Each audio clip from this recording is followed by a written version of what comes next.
बल्कि विपक्ष को भी संदेश दिया कि तुम चाहे जो कर लो, जब तक ईवीएम मेरे पास है तुम मुझे नहीं हरा सकते, और ईवीएम के दम पे ही मैं 2024 का भी चुनाव जीत के आऊंगा। कि वो ये नहीं समझ पा रही कि 9.5 साल से एक व्यक्ति लगातार हमें मूर्ख बना रहा है कि ये सब कुछ ईवीएम का घोटाला है। अन्यथा बीजेपी, क्या मैंने बार बार इन शब्दों में कहा, फिर दोहराता हूं कि हर सीट पर एक मोदी और एक अमित शाह बिठा दो तब भी बीजेपी लोकसभा चुनाव में 40 सीटें नहीं जीत सकती।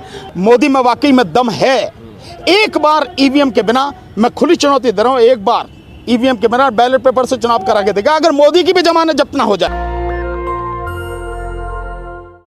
ऐसे ऐसे नेताओं के बयान आए हैं ईवीएम को लेकर, अब आपका इस पर क्या कहना है? देखिए, आज सबसे पहले क्योंकि 6 दिसंबर है, बोधिसत्व बाबा साहब डॉक्टर भीमराव अंबेडकर जी की पुण्यतिथि है, उनका महापरिनिर्वाण दिवस है। तो सबसे पहले मैं अपनी तरफ से, हमारी पार्टी संगठन की तरफ से बाबा साहब के चरणों में कोटि कोटि नमन करता हूं। और अब इसके बाद जो आपने सवाल किया है कि ईवीएम के विषय में, मुझे समझ नहीं आ रहा कि ये जो 5 राज्यों के चुनाव हुए हैं, इनका जो रिज़ल्ट आया है, इसमें मैं राजस्थान, मध्य प्रदेश, छत्तीसगढ़ की जनता को बधाई दूं कि उन्होंने देश के सबसे बेईमान, सबसे भ्रष्ट और एक नंबर झूठे व्यक्ति पर, प्रधानमंत्री पर, उसकी गारंटी पर भरोसा किया है। इसकी बधाई दूं क्या मैं? यह कुछ कहानी कुछ और है। मुझे नहीं लगता कि जनता इतनी नासमझ है कि वो ये नहीं समझ पा रही कि 9.5 साल से एक व्यक्ति लगातार हमें मूर्ख बना रहा है। देने के नाम पे सिवाय भीख देने के और कुछ भी नहीं है। 5 किलो अनाज के अलावा और कुछ नहीं है। केवल लोगों को मूर्ख बनाया जा रहा है। उनको रोजगार नहीं है, महंगाई पर कोई कंट्रोल नहीं है, महिलाओं की कोई सुरक्षा नहीं है, किसानों की स्थिति में कोई सुधार नहीं, उनकी आय दुगनी नहीं हुई। सब लोगों को घर की बात थी, उन्हें पक्का मकान नहीं मिला, कोई भी स्मार्ट सिटी नहीं बना। ये सारी चीज़ें सबके सामने हैं, सब कुछ झूठ। उसके बावजूद भी लोग उस पर विश्वास करके उसको वोट देंगे, जिताएंगे। ऐसा है नहीं, सच ही नहीं। सच वही है हम जो लगातार बार बार कह रहे हैं कि ये सब ईवीएम का घोटाला है। पर दिक्कत ये है कि अगर कोई स्थापित नेता या एमपी, ये जो पार्टियां सत्ता में रही हैं या विपक्ष में रही हैं, उनका कोई व्यक्ति, कोई नेता बोलता है तो तब लोगों को लगता है हाँ यार ईवीएम में कुछ गड़बड़ी है। और हम लगातार 2019 से ईवीएम के खिलाफ आवाज़ उठा रहे हैं, बता रहे हैं लोगों को कि ये सब कुछ ईवीएम का घोटाला है। अन्यथा बीजेपी, क्या मैंने बार बार इन शब्दों में कहा, फिर दोहराता हूं कि हर सीट पर एक मोदी और एक अमित शाह बिठा दो तब भी बीजेपी लोकसभा चुनाव में 40 सीटें नहीं जीत सकती। विधानसभा में तो सुपड़ा ही साफ होगा। लेकिन बावजूद उसके बीजेपी जीत के आ रही है। तो ईवीएम की ही सारी की सारी ये मैनिपुलेशन है और कुछ नहीं है। अब लोग कहने लगे हैं, माननीय अखिलेश जी ने भी कहा है, उधर दिग्विजय सिंह ने भी कहा है, और भी लोग बोल रहे हैं। लेकिन बात यह ना कि जब आप लोग हारते हैं तभी क्यों रोकते हैं? हमने तो कब कहा हारते हैं? हम विपक्ष, वो बीजेपी के नेता तो यही कह रहे हैं ना। बीजेपी के नेता कह रहे होंगे, हमने तो ये बात इससे पहले भी कही थी। हमसे जब ये चुनाव पूछा, टाइम्स एक्सप्रेस वालों ने मेरे से ये चुनाव से पहले ये पूछा कि साहब वो तो कह रहे हैं कि भाई वो जीत जाएंगे।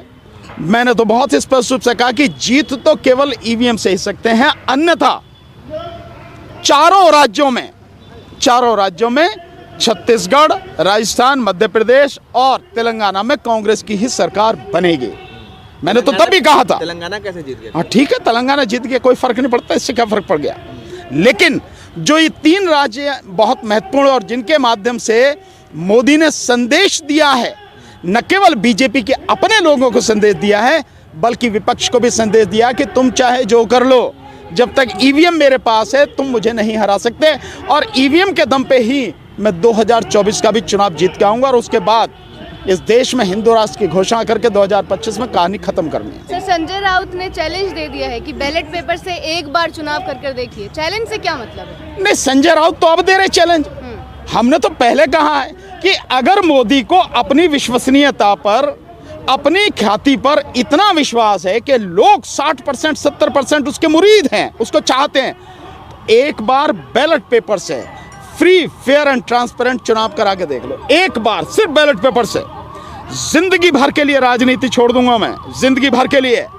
और मैं दावा करता हूं कि ये 2024 का चुनाव आ रहा है, इसी में करके देख लो। हम चुनौती दे रहे हैं मोदी को, हमने बार बार चुनौती दी है, फिर चुनौती दे रहे हैं कि अगर वाकई में तुम्हें जनता इतना पसंद करती है तो एक बार बैलेट पेपर से चुनाव कराओ, 2024 का चुनाव बैलेट पेपर से कराओ, अब फिर जीत के आओ। मोदी को अपनी औकात पता ना लग जाए। मोदी ही नहीं, मोदी की भी जमानत जब्त हो जाएगी। ये स्थिति है आज की तारीख में। जनता में इतना गुस्सा है, जनता इतनी नाराज है, लेकिन ईवीएम से जीत रहे हैं। लेकिन भाई मोदी गारंटी है, नहीं, मोदी की गारंटी है कि मैं तुम्हारा बेड़ा गर्क कर दूंगा। मोदी की गारंटी है कि मैं इस देश का सत्यानाश कर दूंगा। मोदी की गारंटी है कि तुम कितना ही भी कुछ कर लो, मैं झूठ झूठ झूठ झूठ के अलावा कुछ नहीं बोलूंगा।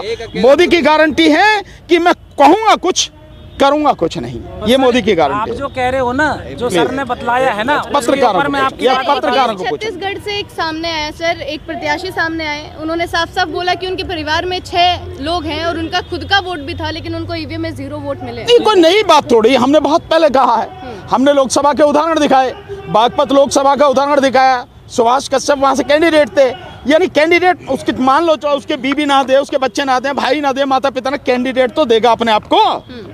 उस कैंडिडेट की अपने ही बूथ पर वोट नहीं है। ये कोई नई बात नहीं है, ये एक बहुत ही गहरी साजिश है और ये लगातार होता है। ईवीएम के बिना मैं दावे के साथ कह रहा हूं, मोदी की अगर औकात है, मोदी में वाकई में दम है, एक बार ईवीएम के बिना, मैं खुली चुनौती दे रहा हूं, एक बार ईवीएम के बिना बैलेट पेपर से चुनाव करा के देगा, अगर मोदी की भी जमानत जब्त ना हो जाए। लेकिन सर कांग्रेस तो ईवीएम लेकर के आई थी ना, क्या ईवीएम तो कांग्रेस ही लेकर के आई थी ना। तो मुझे लगता है शायद कांग्रेस इसीलिए नहीं बोल रही, अन्यथा कांग्रेस को बोलना चाहिए था। अभी एक इंटरव्यू मैंने देखा, वो इंटरव्यू था सैम पित्रोदा जी का, जो यहाँ पे आईटी के विषय में वाकई में, जो टेलीकम्युनिकेशन यूँ कहो कि जो आज़ादी एक तरह उसकी जो है, मतलब बहुत बड़ी स्थापना की, कंप्यूटर वगैरह सब कुछ लेके आए, डिजिटल जो माध्यम है उसके लिए उनको बहुत श्रेय जाता है, इसमें कोई शक नहीं है। राजीव गांधी के समय जो है सैम पित्रोदा जी लिए, सैम पित्रोदा का एक 4 PM के जो साथी हैं संजय शर्मा जी, उन्होंने इंटरव्यू लिया, उसमें उन्होंने ईवीएम का सवाल पूछा, तो सैम पित्रोदा कहते हैं कि राहुल गांधी को पता है ईवीएम के विषय में, सब मालूम है। तो ये पूछा कि फिर बोलते क्यों नहीं है, कि भाई ये नहीं मैं जानता, बोलते नहीं, फिर एक दिन तो बोलेंगे, लेकिन उन्हें सब पता है। पर राहुल गांधी अगर अभी भी नहीं बोल रहे हैं ईवीएम के विषय में, अगर अभी भी जन आंदोलन खड़ा नहीं कर रहे हैं, या बाकी और भी जो पार्टियों के नेता हैं वो ईवीएम को जन आंदोलन के रूप में लेकर नहीं चलेंगे, तो बेड़ा गर्क होना निश्चित है। 2024 में सुपड़ा साफ होना, उसके बाद इस देश में चुनाव होगा नहीं। मीडिया ये कह रही है कि भाई कर्नाटक, हिमाचल, तेलंगाना सब जगह ईवीएम ठीक, जहाँ जीते तो ठीक, जहाँ हारे तो मीठा मीठा गप गप कड़ा कड़ा थू। जो सरकार के जो है दल्ले हैं, जो गुलाम हैं, उनकी बात करते हो, और किसी आदमी की बात करो, ढंग के व्यक्ति की बात करो यार। पर संसद में इस मुद्दे को उठाने नहीं दिया जा रहा सर, कल बसपा सांसद ने उठाया। इसका मतलब ये है कि जो हम बात करें ईवीएम की, उसमें सच्चाई है, तभी उसे उठाने नहीं दिया जा रहा। अगर इसमें कोई गड़बड़ी नहीं है तो ईवीएम के विषय में बोलने में दिक्कत क्या है। यही बीजेपी थी जब 2014 से पहले ईवीएम पे खूब हल्ला मचाती थी। 240 पेजों की इनका जो एक एमपी है, उसने वो लिखी, किताब लिखी, डेमोक्रेसी एट रिस्क है, वो सारी, मतलब कहाँ की सारी चीजें। अब उसमें जीत में आने के बाद में अब कोई भी सवाल नहीं उठाते। इवन लाल कृष्ण आडवाणी, उन्होंने जो ईवीएम पे सवाल उठाए, सो आज ये ईवीएम पे सवाल नहीं उठा रहे हैं। और अगर ये सब कुछ ठीक है, ईवीएम की कहीं कोई दिक्कत नहीं है, तो आप चर्चा क्यों नहीं होने देते। चाहे बीएसपी के उठा रहे हो या कोई भी व्यक्ति हो रहा है, कोई सांसद उठा रहे, तो इस पे खुली चर्चा होने दीजिए ना। और आप बताइए, और मैं बार बार सवाल पूछता हूँ, मोदी अपने आप को बहुत होशियार समझता है, मोदी को मालूम है ईवीएम कैसे काम करती है। मोदी के जितने मंत्री हैं, मोदी के जितने भी जो मतलब चापलूस हैं, इस देश की सुप्रीम कोर्ट, उस सुप्रीम कोर्ट के सारे जजेस, हाई कोर्ट के जजेस, लोअर कोर्ट के जजेस, आईएएस आईपीएस ऑफिसर्स, कलेक्टर्स, जो प्रोफेसर्स हैं, डॉक्टर्स हैं, इंजीनियर्स हैं, एक्सेप्ट सॉफ्टवेयर इंजीनियर, वकील हैं, पढ़े लिखे हैं, पीएचडी किए हुए हैं, ये सारे के सारे बताएं, इनमें से कोई जानता है कि ईवीएम कैसे काम करती है। मैं बार बार ये सवाल पूछता हूँ, किसी के पास इसका जवाब नहीं। जवाब केवल है कि नहीं, हम नहीं जानते साहब। अबे तो डूब के मर जाना चाहिए सब लोगों को कि जिस देश में डेमोक्रेसी के नाम पे 99% से ज्यादा जो मतदाता हैं उनको ये पता नहीं है कि जिस माध्यम से चुनाव हो रहा है वो कैसे काम करता है। रास्ता क्या है? फिर भी रास्ता सिंपल ये है, जब दुनिया के बड़े बड़े ताकतवर देश, बड़े बड़े समृद्ध देश एजुकेशन में हमसे कहीं ज्यादा आगे, व्यापार में हमसे कहीं ज्यादा ताकतवर देश हैं, जिन्होंने ईवीएम का निर्माण किया वो ईवीएम को छोड़ चुके हैं। तुम क्यों पकड़े हुए हो? ईवीएम को खत्म करो, बैलेट पेपर से चुनाव करो, और चुनाव आयोग की जिम्मेदारी है कि निष्पक्ष, पारदर्शी और स्वतंत्र चुनाव कराए। एक बार ये चुनाव करा लो, ये धरती से ही मिट जाएंगे बीजेपी वाले। मैं आप बात बता रहा हूँ, 40 सीटें नहीं आ पाएंगी, 40 सीटें। 2024 में ऐसे कुछ संभव लग रहा है? देखिए, हम नहीं जानते कि संभव क्या है क्या नहीं है, होने को तो कुछ भी हो सकता है, लेकिन हम लोग ईवीएम के खिलाफ अब आंदोलन शुरू करने जा रहे हैं। 11 तारीख को आप सारे मीडिया के साथी, मैं आपको सबको इनवाइट कर रहा हूं। 11 तारीख को 1 बजे जो मेरा ऑफिस है राजेंद्र नगर गाजियाबाद में, मैं वहां पर ईवीएम का आंदोलन कैसे हम शुरू करेंगे, कब तक होगा, एक अंतिम लड़ाई पूरे देश में हम लड़ने की उस दिन बाकायदा पूरी घोषणा करेंगे कि कैसे कैसे आंदोलन चलेगा। मैं आप सारे साथियों को इनवाइट कर रहा हूं। लड़ेंगे हम नहीं जानते कि क्या हाल होगा, जीतेंगे नहीं जीतेंगे, क्या स्थिति होगी, पर पूरे आंदोलन की उस दिन घोषणा होगी। आप सारे साथियों से निवेदन है, आप उस दिन आइए, अपने और भी जो साथी मीडिया के साथी उन्हें लेकर आइए। 1 बजे संडे का दिन है, 11 दिसंबर, उस दिन हम लोग आंदोलन शुरू कर रहे हैं। ये बड़े बड़े नेता, बड़ी बड़ी पार्टियां करें या ना करें, लेकिन हम लोग आंदोलन